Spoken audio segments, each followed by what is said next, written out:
Honey, I finally finished putting together the Patreon page. Oh, good. I'm so happy. Now we can good. offer all that bonus content that we've been looking to offer and the Patreon-only merch that's exclusive to Patreon, plus all the monthly Zoom hangs with you and me, and the membership start at only $5 per month. Thank you so much for your support, right? And how can everyone find us on Patreon? You can go to patreon.com/The Only One Podcast, or you can click the link in the bio. Thanks, Thank guys. you. See you there.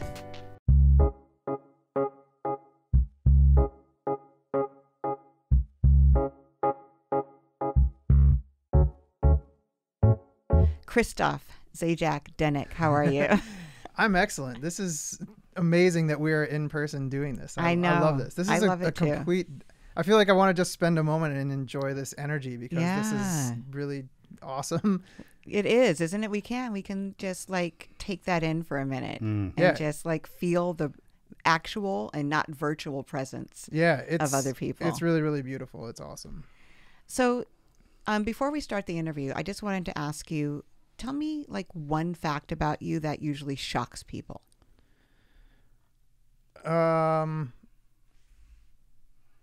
The first thing that popped into my head was, you're single? Oh man, now I feel really weird saying that. I think it's, maybe people that don't know the things that I do. Mm-hmm. They think that maybe I don't do those things. And that's probably the biggest thing that I can think of at the moment. Like what?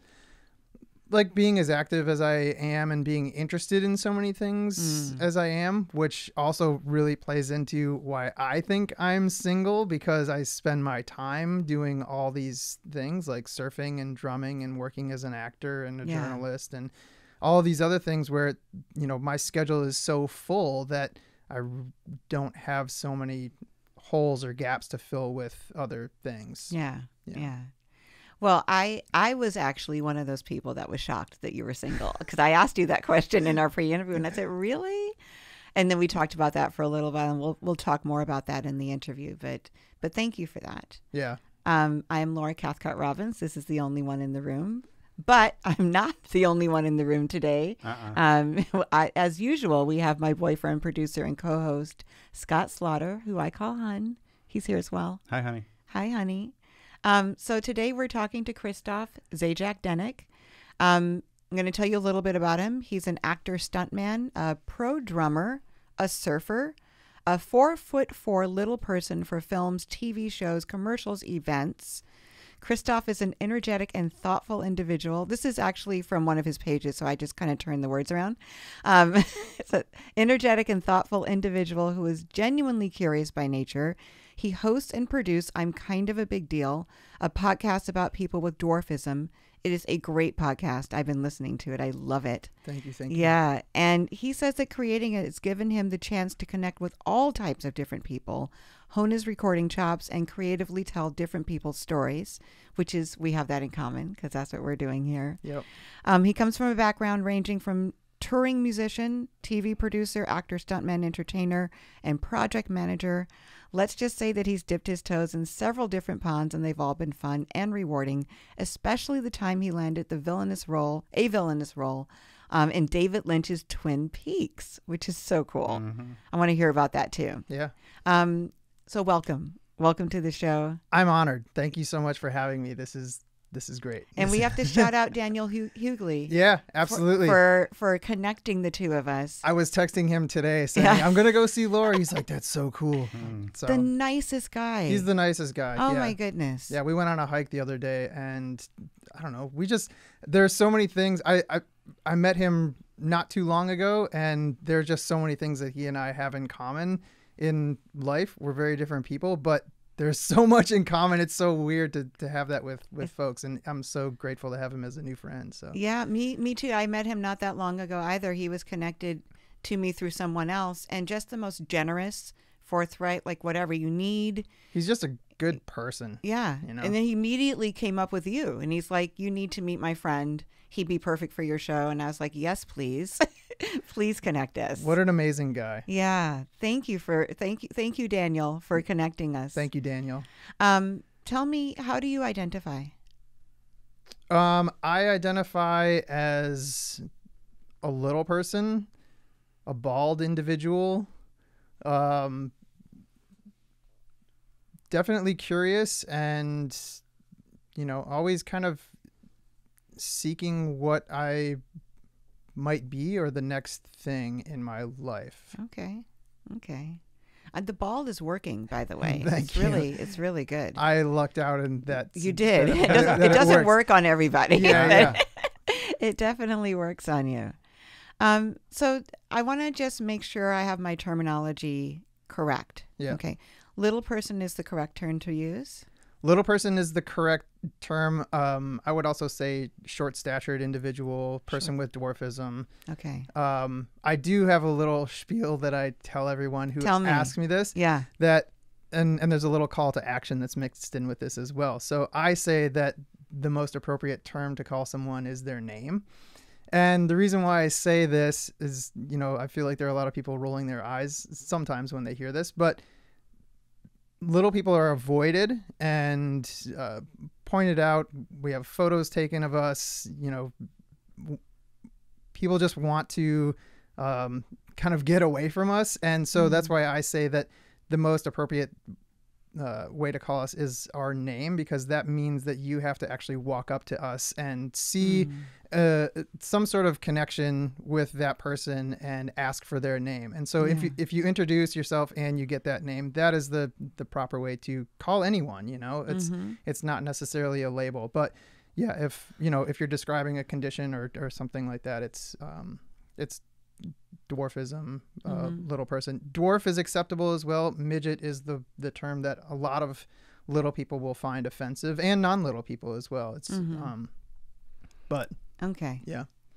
I appreciate that. I remember when I first moved to Los Angeles, I got a job as a hostess at a restaurant, and there was one guest that I needed to find in this very crowded place. It was also a nightclub. His table was ready. And they had marked down red jacket, and they sent me out to go find him, and I could not find this guy. And I couldn't find him, and I couldn't find him. I came back sweating, and the maitre d' got very angry with me. Yeah. And so I went back out, and I went back 3 times, and then finally I get back to the host stand, and he's there with his jacket turned inside out. Of course. And he's this tall black guy. I'm like, why didn't you just tell me he was black? And they're like, well, we don't like to use those descriptors. I'm like, it would have been just so much easier, Yeah. So I always ask people those kind of things just to see, like, because I want to be referred to as black. It's part of my identity. It's fine. Absolutely call me my name. Yeah. I want you to come and talk to me too. But I want to see how people want to be described. If that's if I'm going to use a descriptor. Yeah. Or descriptors to describe you, I want to make sure I'm using the right ones. I don't necessarily I don't know if there's a preference for me. Doing the podcast has kind of been a journey because I've heard so many people's preferences that aren't my own. Right. And, you kind of make that, you filter in whatever you want or what works for you from those interviews and those interactions. Yeah. And, I don't know. I guess little person, you can call me a dwarf. I have a dwarfism, and I don't put so much weight on the term. So okay, yeah, good. So now we're going to go back. Let's go back. Let's go back to when you were 2 years old. Yeah. So you were already having surgeries then? Is that wrong? Do I have that wrong? I didn't have surgeries at 2. My parents found Dr. Kopitz, who was the specialist. This was in Detroit? No. We lived in Detroit. The doctor was based in Baltimore, Maryland. Oh, wow. Dr. Kopitz, yeah. So you went from from Detroit to Baltimore? Correct, yep. Because this guy then had a reputation, right? Yeah, he had a reputation and knowledge, and people from all over the world sought him out for his expertise and his ability to treat little people. So what was the treatment they were looking at getting for you? We didn't know right away when we first met Kopitz when I was 2.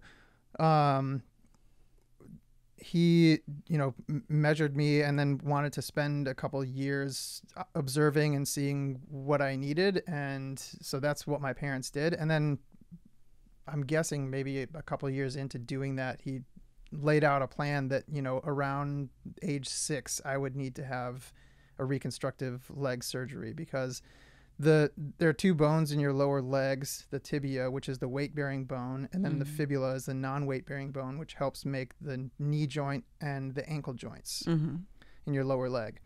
And the fibulas will grow more quickly than the tibias in little people, and so that creates the bow-leggedness that you will see. Yeah. So the main procedure when I had an operation at 6 years old was to make non-unions in my fibulas. So if you were to x-ray my lower leg, you'll see that there's a gap between those bones in my legs. I still obviously have the weight-bearing bone there, but the accompanying bone on the side is not connected. So that it wouldn't outgrow? Correct. Okay. Yeah. Wow, that's really interesting. Yeah. So that was the first surgery? That was the first surgery at 6. Yeah. And there were a couple other things. An osteotomy is a procedure where I'm really, dumbing this down, or not dumbing this down. Layman's terms. Yeah. Thank you. I have to search for the word but an osteotomy is when you have a curvature in the bone and then you take a wedge out to kind of correct that curve. Okay. So it straightens it a little bit. So I did have 1 or 2 of those somewhere along the way. How many surgeries? 2 reconstructive leg surgeries, 1 at 6, 1 at 16, and then a spinal fusion at 17. Wow. Yeah. So when you were little, 4, 5, 6, you told me like just going into these meetings with the doctor was like a business meeting. Is that how you described it? The more I talk about it, the more I realize that they were, you're planning a strategy, right? Yeah. You're saying, okay, well, we're going to predict this. And if all things go as planned, then, we're going to continue with this plan. And that's really what happened. The doctor estimated that these would happen, and this is the way it happened. It was really incredible. Wow. So at 6, and then at age 13, the doctor noticed the curvature in my spine was getting worse, and so he prescribed a back brace, which I absolutely hated.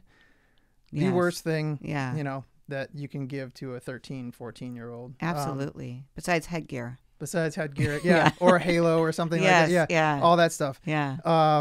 Yeah, I hated my back brace. Did you wear it?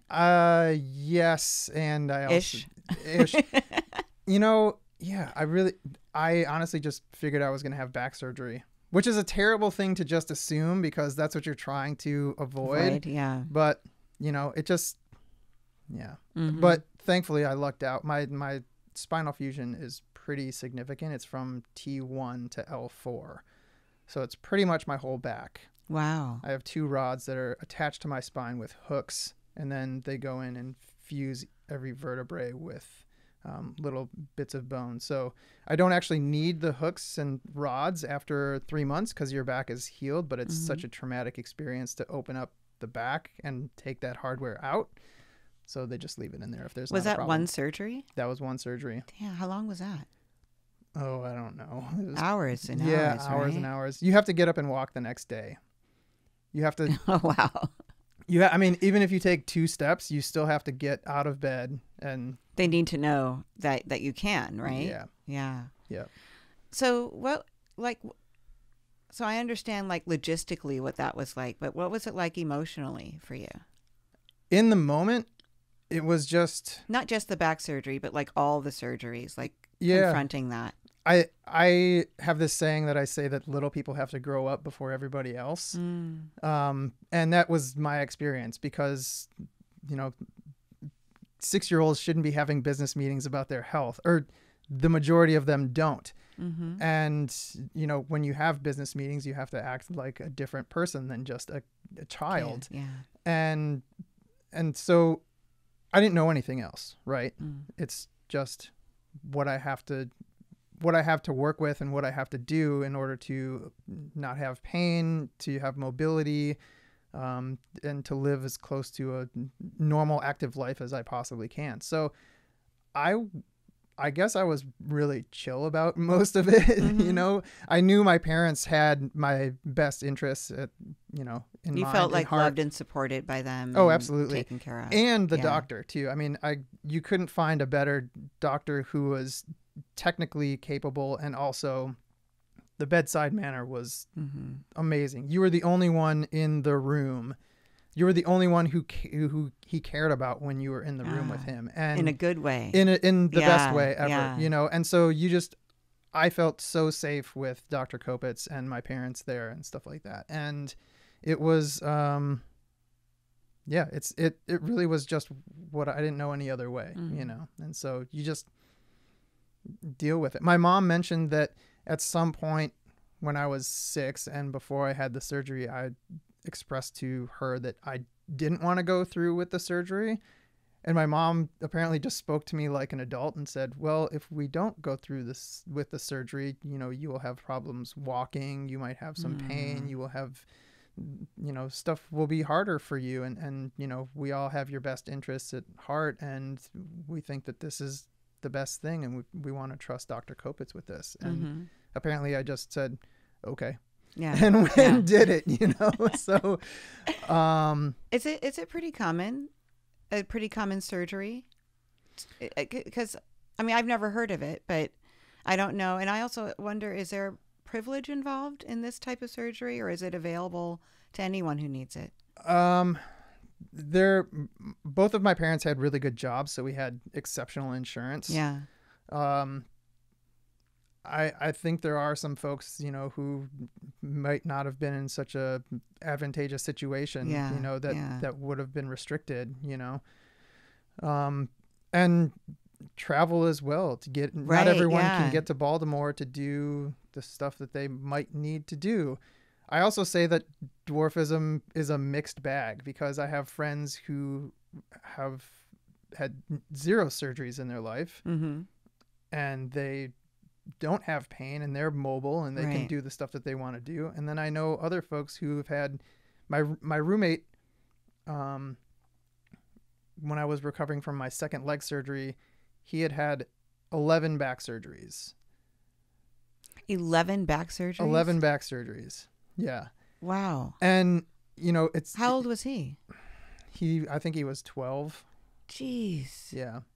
Which is really tough because they waited for my back surgery. I had to wait until I was finished growing and out of puberty in order to do it. And the growth plates were done. Yeah.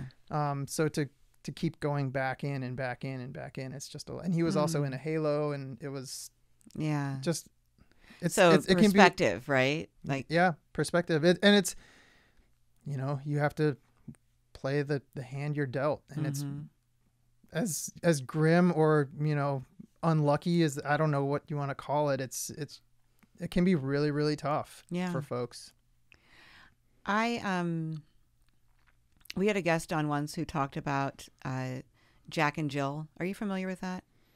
It's an organization. I had an idea about it. I think I had a prejudice against it, but it's a Black organization that kids go and participate in activities there when they are raised around members of the dominant culture almost exclusively. Okay. So they take these Black kids who are brought up in these white environments, and they basically show them what it means to be Black, right? And then they're around people like them, which is actually a pretty cool thing. I had a different idea of it when I was growing up, so I didn't participate.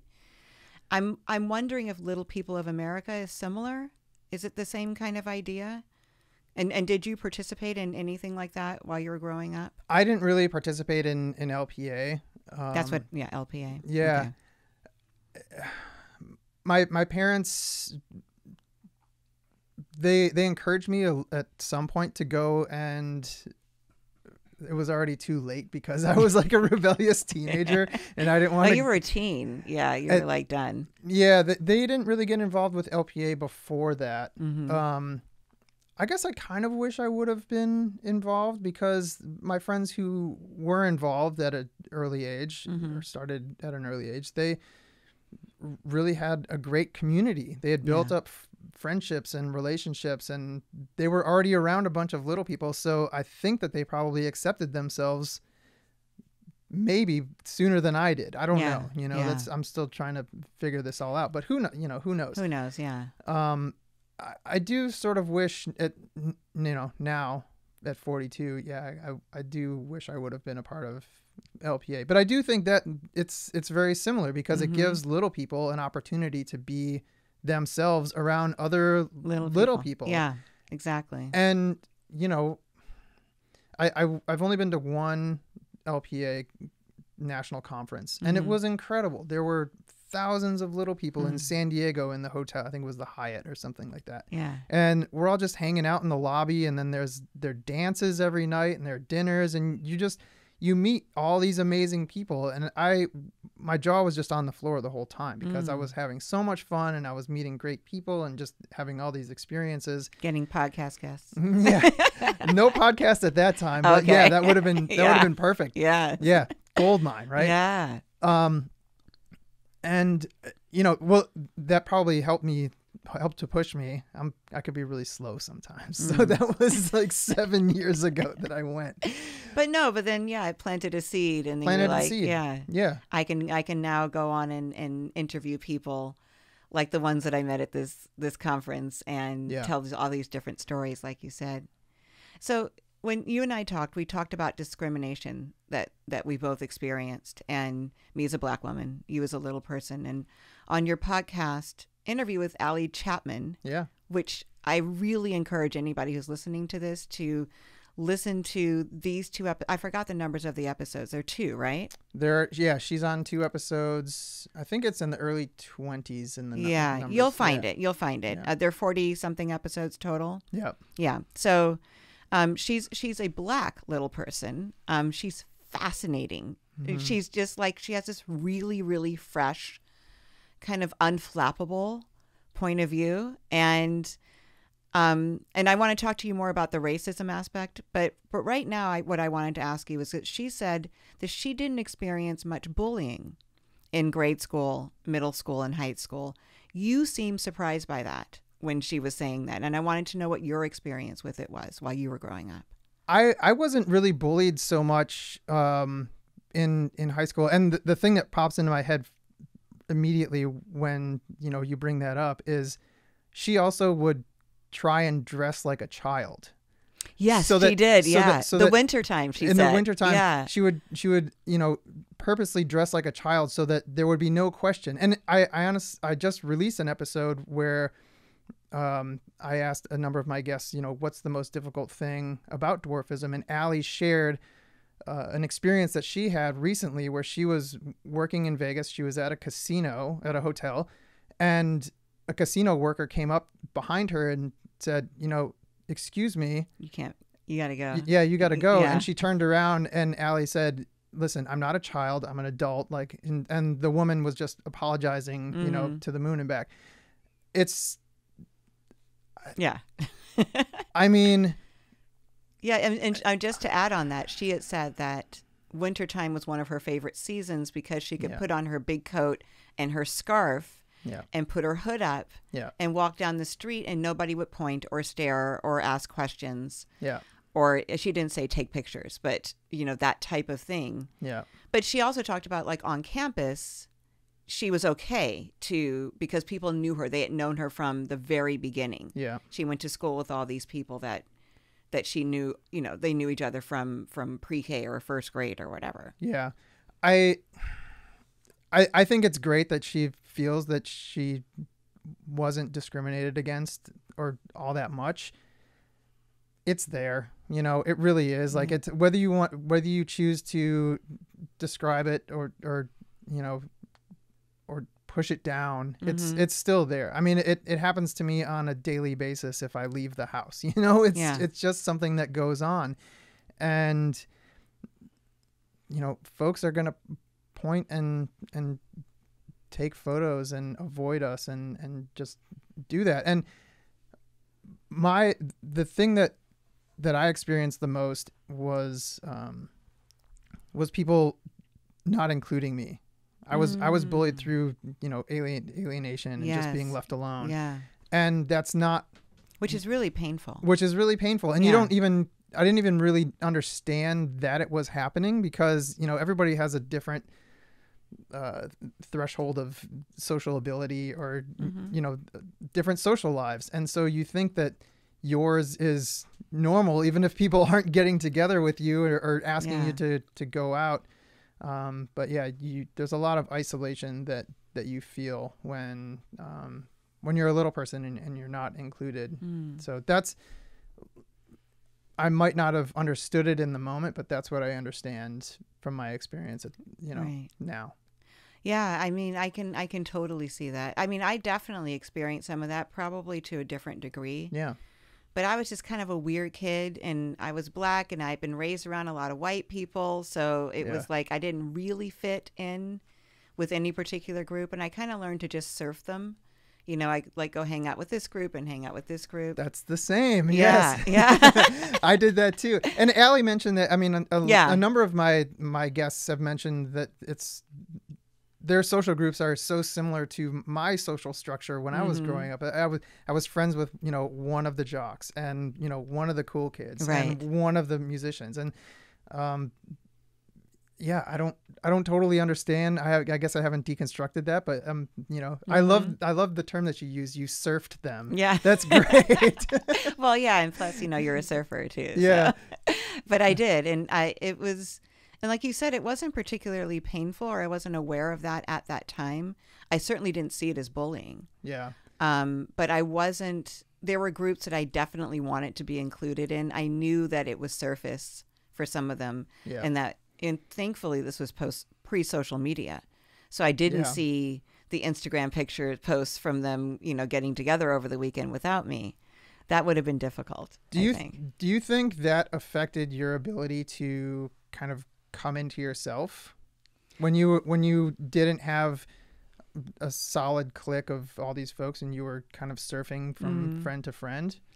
Or do you think that reinforced who you were because you were able to pinpoint this personality and enjoy that, and then pinpoint this other personality and enjoy them? I think what it did was it really reinforced my ability to adjust and acclimate. Yeah. And that's a race thing, that's a culture thing, and then it was like within the culture of my school doing it there. So I became like a chameleon, which actually took me further away from my authentic self. Yeah. That came for me much later in life, was that coming back together.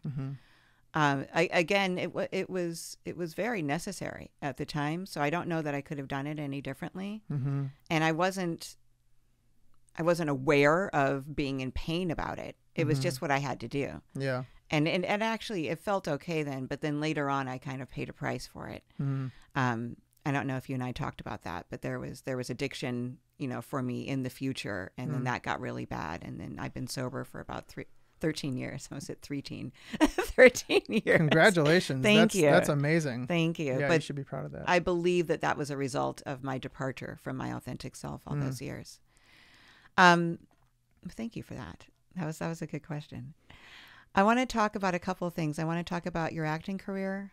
I want to talk about you being a rock and roll drummer. Yeah. So tell me that first. And you describe this scene of you carrying in all your shit, like all your, I don't even know like what is involved in a drum kit, but yeah, it's a lot. Yeah. Tell me about that. Yeah. And why you chose that. It's 4 drum bags and 2 hardware bags and a bag of cymbals and a drum rug. I loved rock and roll when I was, I kind of loved all music, but again, wanting to get away from the smooth jazz that my mom was listening and the classical music that my dad was listening to. I just, loved Nirvana and Soundgarden and Alice in Chains and all these, grunge bands. And I wanted to do that at some point. It was, I had a difficult, teen years. They were kind of hard for me. So I just, because of dating and stuff. Well, everything. I parental stuff and surgeries and dating and. Oh, that's right. Yeah, you had that surgery at 17. Yeah. Yeah. Okay. Yeah. And 16. And 16. So yeah, I just, I identified with music and punk rock and bands. And so I bought a drum set and I just played after school every single day. And I just loved it. You got really good. I got decently okay at drums, and I could play stuff that I wanted to play, and I started to take lessons, and I got really, really into it. And then my musical interest just kind of blew up. And in college I found jazz, and that just took me all over the place. So I've just tried to listen to every single thing that I possibly can.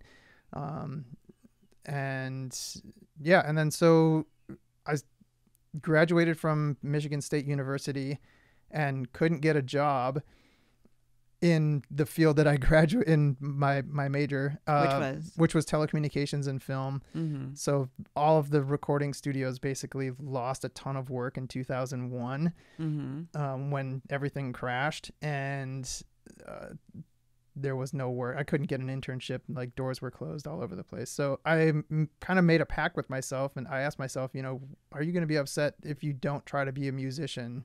Say you're 40 and you look back on your life, and the answer was, yeah, I'll be upset. So that was it. I decided that I wanted to learn to play in bands and stuff. And ended up starting a rock and roll band with some friends in Detroit, and we toured for 6 years, and it's crazy. Went around the US and went to Europe one time, and it was so much fun. It was excellent. That's amazing. Yeah. I mean, most people start bands in their garages and never go anywhere to play. Yeah. Unless they know somebody or their dad knows somebody at the local blah, blah, blah, and they get to have a gig there. Yeah. But you went touring. Yeah, we went to. And, it really was from the ground up. My bandmates had kind of dipped their toes in the Detroit rock and roll scene. Mm-hmm. So they knew a bunch of people. So we kind of automatically had these connections. Some friends that would show up. But then, a couple of years in, we were selling out 1,000-seat venues in Detroit on our own. What were you called? The Hard Lessons. The Hard Lessons. Yeah. That's awesome. How many of you were there? 3 of us. Okay. Yeah. A singer and then a Yeah, guitar, male, female singer. Mm-hmm. She played manual bass and keys, and then he played guitar, electric guitar. Cool. Yeah, cool. Power trio. Yeah. So 6 years, and then did acting kind of parallel that, or did you stop playing and then start acting? I did one acting gig in Michigan with some folks, which was incredible. So I worked at 2 different cable access locations in the Metro Detroit area, and I met someone from one of the stations, and he had a group of friends that would just make films. They would make each other's films. There were 40 people in this group, and very few of them had gone to college, but they all just worked together, and they were really organized, and they wrote this script. And that was the first thing I ever acted in, was this horror film that we shot it in 4 days. Okay. We shot it in 4 days at Labor Day. Mm-hmm. And then it premiered the night before Halloween. Oh, quick. So less than 2 months. Yeah. This film, 80-minute film, was shot and edited and completed. All the post-production. Yeah. That's insane. That's insane. Yeah. That never happens. And I got paid for it because it got sold in Germany or something like that. Oh, that's awesome. Which was hilarious. Yeah. I ended up getting a $100 check one day, and I'm like, wait, what is this from? So I had some experience on set, and then once I came to LA, after I left the band in Detroit, I came to LA to pursue music. I wanted to get back out on the road and make my living as a sideman, a drummer. And I got an agent really quickly for acting because of my size, bald little person. We can market this. And the jobs just kind of started to trickle in here and there. And that's when I really started to meet other little people and realized that I had this connection to them. I wasn't the only one, because I really felt like the only one for so long. Right. And maybe because you guys were going for the same roles, or because you would see each other at castings and stuff? That, and getting hired on the same job. The first job I worked in LA as an actor, I worked with 10 other little people. Mm-hmm. What was that? Oh, that was a pilot. I don't even remember the name of it. Bobby Lee was on it though. Okay. It was weird. Yeah. And there were all these little people, and I identified with them immediately, and they were really nice and warm and funny, and they already had camaraderie with each other. Right? Because they've been doing. Yeah, that's really cool. Yeah, it was great. But I really just wanted to play music. I just right. Yeah. But you got so. You and I talked about this a little. Commercials are really hard to turn down because you can get paid for a national commercial. Yes. You can get really paid for a while. Tell me about the types of roles you were getting and how that felt. Yeah. So the pilot that I worked on, I think we weren't Munchkins or something else, but we were token little people that were in a town. And I never saw the script or anything. We were all background talent. But, it wasn't like we were people. It's like all of us were these mythical characters that nobody really understood and never had a background or a family or connections or relationships. And, I did a lot of roles like that where I've been dressed up as a monster and a goblin and an elf and a leprechaun and other semi-creative I say semi because I don't know, I think it's really creative if you create a humanistic character out of something that looks like me. Yes. And so I guess over the years I realized that I only get put in makeup. I only get put in, wardrobe that's crazy and weird. And nobody ever talks to me like I'm a person on set. And that isn't what I'm 100% pining for. I think we can do the technical jobs of animating some foam or some furry character or something like that. But also, let's show little people's faces in human roles and friendship roles and relationship roles and those types of things. So it took, again, I'm slow with some stuff, and it took me a while to really understand that that's how Hollywood sees us, and that's really how they've only seen us. And so I'm trying to go for the roles and not and try to move away from the the roles that don't serve us as people. Well, and when you and I talked, I described that as like minstrelly, the minstrel roles that Black people would take, the servant, not even the servant, but the slave or the pimp or the domestic something, or the fallen woman, whatever those roles were. Again, not really humanized. Yep. Certainly not leads, not much background. Yep. Don't see their families. Yep. But they were there for a particular purpose to serve a bigger cause. Yep. Which was, the leads of the film or whatever. And how there was a movement for Black people in the 70s to move away from those types of roles and to get behind the camera and to create roles for people of color, which is still happening. The Emmys were just a really good example. They were the Emmys So White Again, that hashtag. Yeah. Because there weren't any Black winners for actors. Yeah. Behind the camera there were. Yeah. And so I wanted to just run by you something I read about Peter Dinklage. It said he was a little person who was not a sidekick, not a jester, not pathetic or grotesque or a novelty. Tyrion is a character with great dignity, played by an actor of great dignity. Someone said to me they knew this was really different when they saw average-sized kids dressing up as Tyrion for Halloween. And then they talk about the Dinklage effect. And for those of you who don't know, I'm talking about Peter Dinklage's character, Tyrion Lannister, on Game of Thrones, which if you haven't seen it, you're not going to understand this at all. But go watch it. And then come back and listen to this episode again. Yeah. Do you think there is a Dinklage effect? Did it have an impact on the roles that maybe even you're up for? Or I think there is. Yeah, absolutely. I've seen the word midget used less and less and less in breakdowns recently. He's doing amazing things for us because this is where the messaging comes from, right? It's not from, your school books and things like that. People watch television. People Yes. consume media. And to see a little person showing up on set, on screen as a total badass and an excellent actor. The favorite character for most people. He was mine. Yeah. Yeah. I mean, he's amazing. Mm-hmm. And a lot of women find him very, very attractive. Yeah. And it's okay to find Shout a little out to my mom who loves him. Oh yeah, that's for Linda. No, What's no, up, go Laura's mom? ahead. Yeah. She does. From Oh, my another little goodness. person. Hello. Right. But yes, they found him to be attractive. His size was not how you judged him and his character in Game of Thrones. And they also talked Yeah. about it now and then. And they talked about it, yeah. He would joke about it, and they would.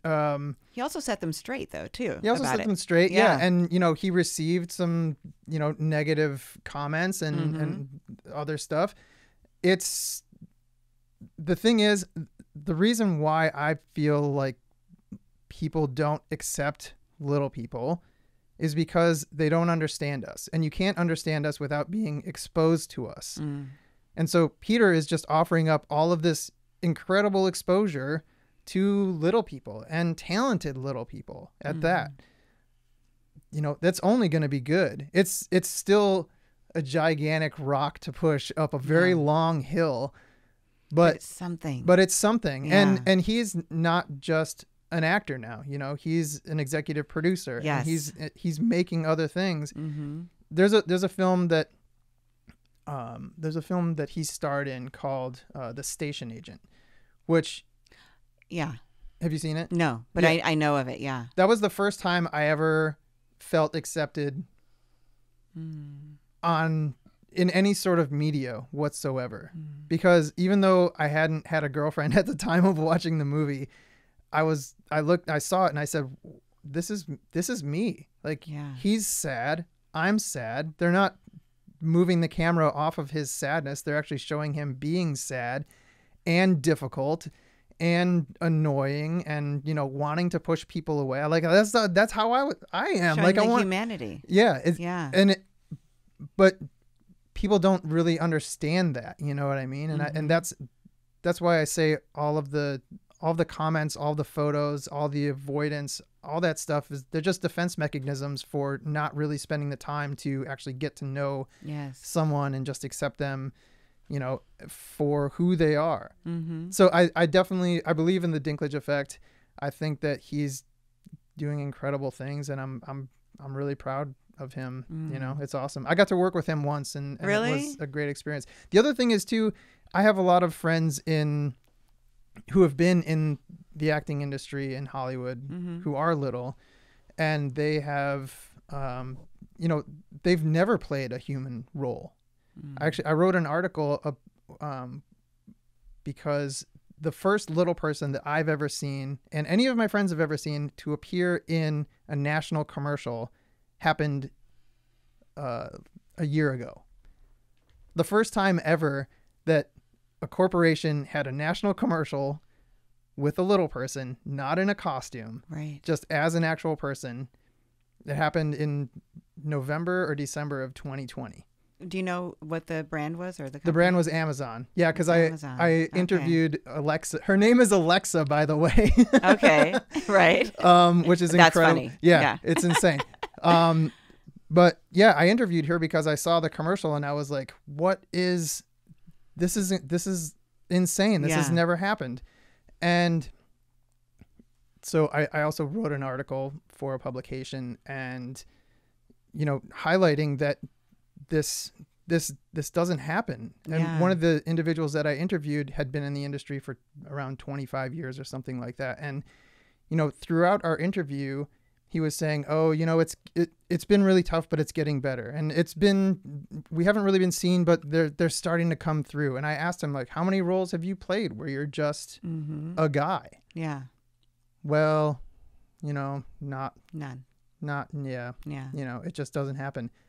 The first time, so all of these folks who've been acting in this world, it's distressing to me to think about the mental capacity and what you have to filter through to only be this thing that doesn't exist.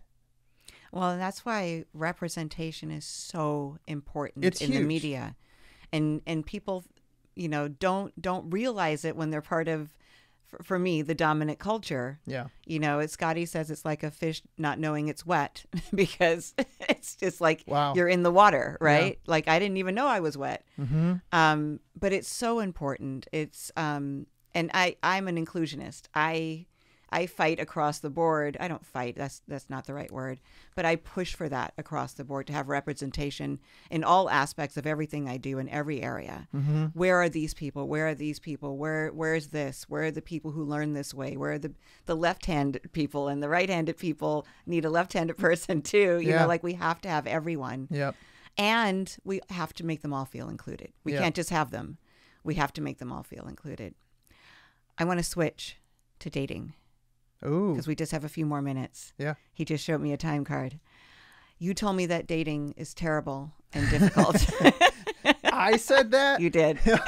You said that women are always like, I really like our friendship and I don't want to screw this up. Yeah. And you're always like, no, let's screw this up. Yeah, exactly. Please, let's screw it up. Yeah, I'm down to screw it up. Yeah, tell me about that. Tell me about dating. Well, I honestly feel like I've just been so stifled because I feel like I have to be perfect because I have to make up for this body. I have to make up for, baldness. I'm just kidding. Baldness is great. No, I have to make up for, the stuff that I can't do. The things that I can't be. On this other episode that I just released, one of my guests said, well, one of the hardest things is I can't walk hand in hand with a partner because I'm too short. And, that's something that is desirable. I can do that at 4'4", but I have to modify everything. I have to adjust everything, and to approach that and say, yeah, I'm okay with all this, or like I don't care about it, or like we can just talk about it and see how it works for us. Mm-hmm. It's really frustrating when that just doesn't happen, and it gets solved in the woman's head or the prospective, dater. For me, and they just say, yeah, it's too much. Can't do it. I think, again, that goes back to media representation, right? If people could see what that looks like in different areas of life on TV and films, it might be easier to translate to real life for people, which seems ridiculous. You shouldn't have to see it on the screen for us to translate it into real life. I really think that's a huge component. I also think, that lends itself to the social construct where, because I've dated women in the past who have said, I really, really like you, but I want to be the one that's made to feel small, and you're too small to make me feel small. Mm-hmm. Yeah. And so, it's like, well, we get along. I guess you want somebody else who's just bigger. Okay. Yeah. Right. That you may not get along with. You might not have like the quirky jokes that I could say and the dumb stuff that I do. But, it's just tough. It's really hard. And I have seen my friends get into amazing relationships with, interabled relationships with average height women and average height men. And awesome. Like, that's great. It just hasn't worked out for me yet. Mm-hmm. Are you putting it out there? Are you putting energy into it? Because I know you started off by saying how busy you are and how you're devoting all this time to all these different areas. I have put it out there and put energy into it. I don't know that I'm doing as much of that right now, just because I'm trying to manage all the stuff on my plate. But I do really want to put effort into it. I realize that at my age and my position in the world, I don't want to like be pacified by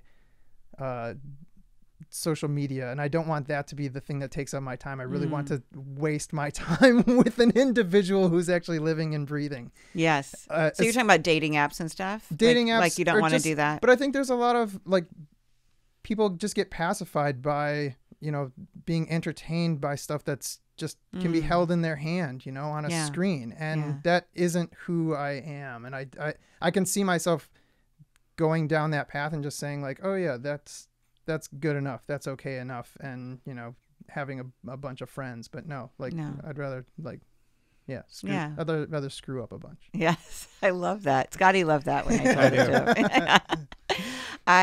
Well, and it's a little bit like when you first sat down, you just wanted to take a moment with the vibe of actually being in person. Yeah, I love that. Because that's what feeds you, right? Yeah, that's for sure. So whoever's listening, we're going to have Christophe's, you know, the way to contact him in the show notes. You can, you know, slide into his DMs. If you're curious. If you're curious, right? yes. Uh-huh. Last question. I saw this Facebook group and it had adaptive life hacks. It was actually Little People of America's Facebook group. Oh, cool. So they had a whole section of adaptive life hacks and like, put yours here. And people were like putting their different things where I wonder, like, because you're a surfer, right? Yeah. In order to be as active as you are, do you employ any hacks like that you could talk to us about? I do yoga. You do yoga. Because I know that stretching for my body is really good. Yeah. Yeah. And my hips are, you know, they are the way they are. And so sitting on a surfboard when you're waiting for waves can get kind of fatiguing on the hips. Is that true? Oh, yeah. Okay. Yeah. I mean, I'm sure. You find that as well. Well, I think more so when you're less flexible in your hips. Yeah. Sure. And that's why older men always are complaining. He's about always their back. stretching, by the way. I not saying you're older, man. I am. But Hey. I appreciate the stretch for sure. Yeah, I'm yeah. a much happier person after I stretch. I'm Yeah. like, oh, this is great. so that's a good adaptive life hack then, just to continue to stretch and be as nimble as possible. Yeah, I mean, well, you had asked me about for surfing. What,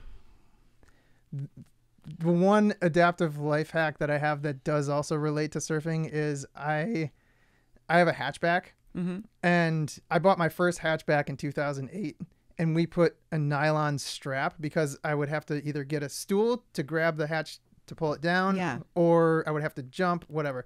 So we put probably an 8-inch nylon strap attached to it. Yeah.